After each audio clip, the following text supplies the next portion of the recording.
donc Bernard écrit ce fascicule de 45 pages contre le chômage des jeunes et vous expliquez qu'il n'y a pas de fatalité. Pourtant, regardez ces chiffres, on part de loin. 24% de chômage chez les jeunes en 2015 et ça ne va pas en s'améliorant. 24% de chômage et puis la courbe malheureusement a été très mauvaise au fil des années. À partir de 2007, elle ne fait qu'augmenter. On atterrit donc à 24% l'année dernière. Vous faites des propositions concrètes pour lutter contre le chômage des jeunes. On a lu contre le chômage des jeunes. Vous allez nous en parler juste après.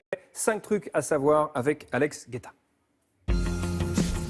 Il est de retour en politique, du moins sur le terrain des idées. Voici les 5 propositions de Bernard Tapie pour lutter contre le chômage des jeunes.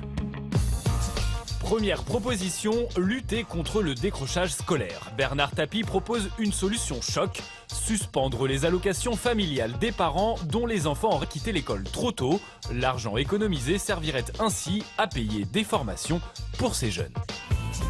Deuxième proposition, donner plus de moyens aux jeunes chômeurs. Aujourd'hui, sur les 36 milliards d'euros dédiés à la formation, seul 1 milliard profite aux sans-emploi. Bernard Tapie voudrait lui que 20% de ces aides soient directement dédiées aux chômeurs, soit plus de 6 milliards d'euros.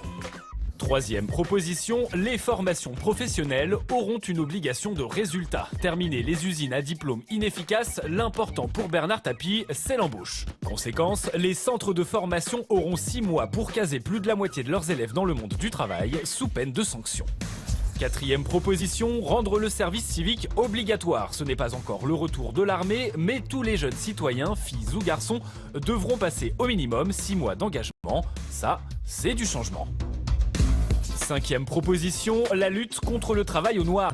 Bernard Tapie propose la création d'une brigade de 2000 agents spécialisés. L'objectif, contrôler massivement les secteurs suspects d'emplois dissimulés, comme la restauration, le BTP ou le textile. Gérard David.